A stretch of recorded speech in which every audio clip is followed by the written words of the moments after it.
Манай Монгол улсад хадгаламжийн хүн 12-оос 13% байдаг.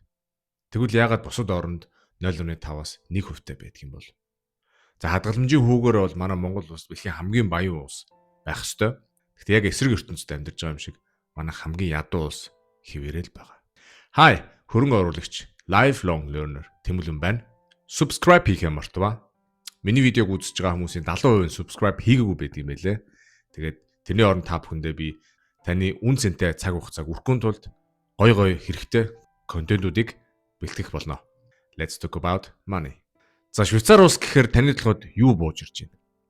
Гой бугуун цаг, шоколад, альпин нуруу, гой бяслаг, олон улсын байгууллага, шууд ардчил тий. За тэгвэл бас нэг алдартай Швейцарын брэнд бол Швейцарын банк юм аа.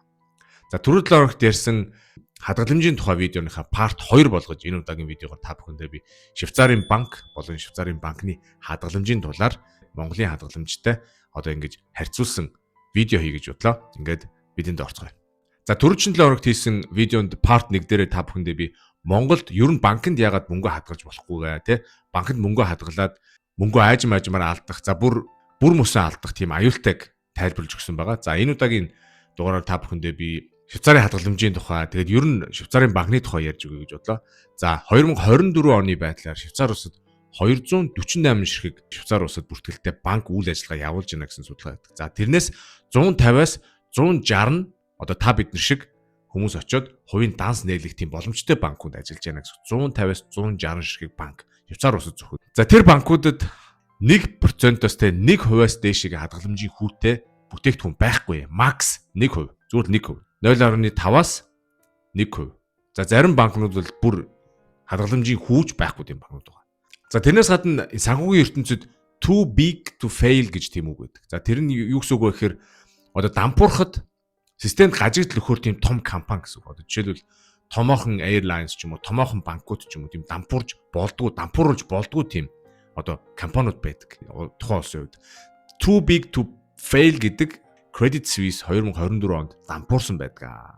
Тэгээд 2024 онд дампуурлаа зарлаад тэгээд тэр нь UBS гэдэг бас нэг өөр Швейцарын том банк Credit Suisse-ийг худалдаж авсан байгаа. Энэгээр юу гэж хэлэх гээд байна гэхээр дэлхийн санхүүгийн төв том плеер Швейцар улсад дэлхийн томоохон банкнууд дампуурч болоод байгаа юм чинь. За манай Монгол улсад бол ямар ч банк юу ч дампуурхыг мэдгүй. За part 1 видеон дээр бас ярьсан Монголын банкны хадгаламжийн даатгалын талаар 20 сая хүртэлийг хадгалагдсан байдаг гэсэн. За яг тэр жишгээр бол мэдээж Швейцарын банкнд хадгаламжийн даатгал гэдэг юм байгаа. Тэр нь болохоор 100 мянган франк хүртэх мөнгөнд дүнг даатгсан байдаг. За 100 мянган франк нь одоогийн үнэлгээгээр бол нэг 420 сая орчим төгрөг байгаа. За тэр нь банк дампуурлаа гэхэд даатгагдсан. За та бүхэндээ яагаад Швейцар улсад макс 1% одоо хадгаламжийн хүүтэй байдгийг ер нь барууны орнууд өндөр хөгжилтэй орнууд ер нь яагаад тийм бага хувь хүүтэй байдгийг гэдэг талаар тайлбарлаж өгье.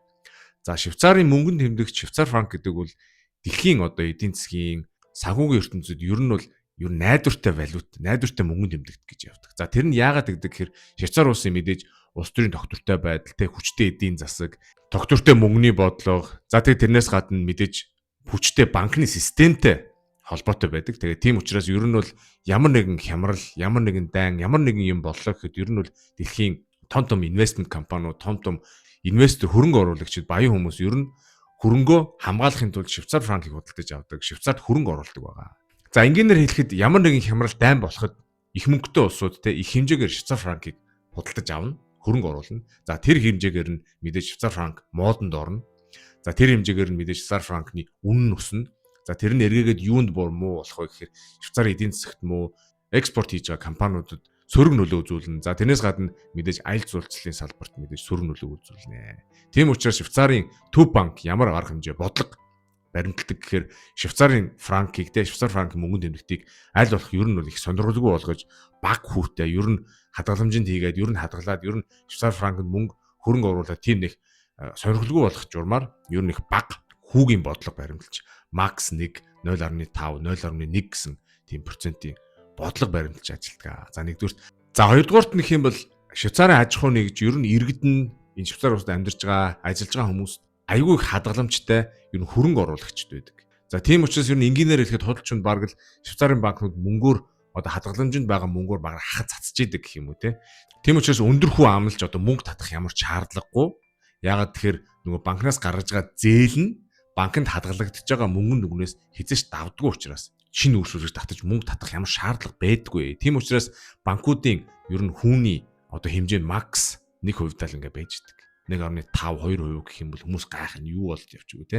Тийм учраас хүүний баг байдаг юм аа. За манай Монгол банкуудын хувьд яг эсрэгээрээ гаргаж байгаа зээл нь их. Тэгээд хадгалуулж байгаа одоо мөнгөнд үн бага учраас тэр өндөр хүүгээр шинэ үйлчлүүлэгч татаж үйлчлүүлэгчдийн мөнгийг татах зорилгоор их өндөр хүү амладаг учраас дараа нь тэр ашиг олохын тулд гаргаж байгаа зээл нь 30-35 бизнес хийх гээд багнаас зээл авлаа гэхэд 30-35% жилийн хүүтэй тийм өндөр зээлүүд гардаг учраас тийм өндөр хүүнүүд бас амладаг юм аа. За хоёрдугаарт нь тэгвэл Швейцар улсууд мөнгөө хадгалдаггүй юм уу? Мөнгөө яадаг юм бэ? 1% хүүтэй хадгаламжинд мөнгөө хийдэг юм уу гэхээр бас үгүй юм аа. Мөнгөө хадгалдаг зөндөө хүмүүс байгаа. Зөндөө хадгаламжтай өндөр дүнтэй хадгаламжтай хүмүүс байдаг. Тэгээд яг одоогийн байдлаар бол Швейцар улсын инфляцийн түвшин 1.5-аас 2%-тэй явж байгаа. Ер нь Швейцар улсын инфляцийн түвшин маш тогтвортой нэг түвшинд ингээ явж идэг. Хадгаламжинд мөнгө хадгалуулж байгаа хүмүүс ерөнхийдөө яадаг гэхээр жилийн 2% инфляцтай, жилийн 1% хадгаламжийн хүүтэй. Тэгээд жилд 1%-аар мөнгөө ингээд алдаж идэг гэсэн. Тэгэхээр Швейцар улсад альскул барууны орнуудад ер нь инфляц нь хадгаламжийнхаа одоо хүүнээс илүү байгаа нөхцөл ер нь ингээд мөнгө алдчихдаг. Зүгээр ингээд банкнд хадгаламжинд ингээд мөнгө хийгээд ингээд байлгаж хахаар мөнгө чинь хорогдчихдаг гэсэн. За Монголд бол тэр тусмаа бүр хордоо хорогдно.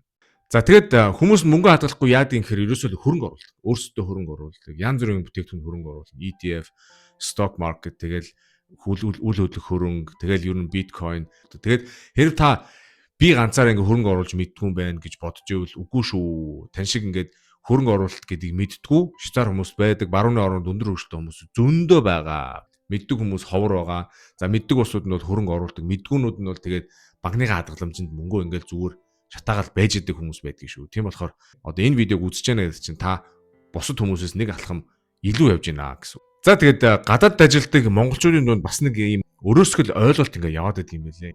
Үүлээ үзэж олсон мөнгөө гадаад валютаас Монгол төгрөг шижүүлэн гутаа Монголын банк айгүй өндөр хөө ингээд амлаж байна. Тийм учраас Монгол төгрөг шижүүлээд тэгээд тэнд банкнд мөнгө хадгалвал надад ашигтай юм шүү гэж тийм сөрөг ойлголт яваад байдаг.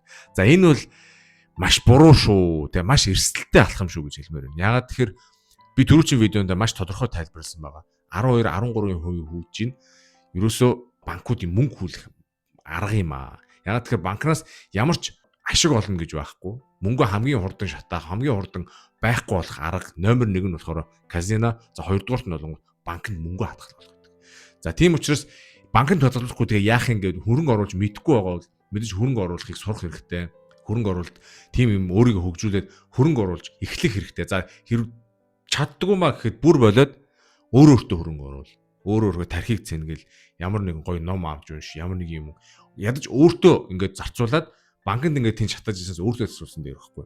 За тэгээд энэ видеоны дараа дэлхийн хаанч амьдарч исэн та банкнд мөнгө хийвэл мөнгө хөрөнгө болгодог арга бол биш юм байна гэдгийг мэдэж авлаа. За тийм болохоор яана гэхээр ерөөсөө хөрөнгө оруулж эхлэх хэрэгтэй. Өөртөө хөрөнгө оруулах хэрэгтэй. Өөрөөр апдейт хийх хэрэгтэй. Тийм болохоор юу үлдэж ийм гэхээр ерөөсөө л одоо хийх л үлдээд байгаа. За тийм болохоор бүгдээрээ хөрөнгө оруулалт сурцгаая. Хөрөнгө оруулалт гэдгийг сонирхъя. Удаан хугацааны доктортой хөрөнгө оруулалт гэдгийг сонирхъя. Арилжаа бол өөр. Арилжаа 8-ны бол би юм хийдэг байгаа. Тийм болохоор ингээд хөрөнгө оруулалтанд бүгдээрээ сонирхож сурцгаая. Хөрөнгө оруулцгаая. Банкнд бити мөнгө хадгалаарай. За тэгээд энэ хүртэл хамт байсан та бүхэндээ баярлалаа. Subscribe хийгээвэл subscribe хийгээрэй. Ингээд дараа уулзлаа. Түр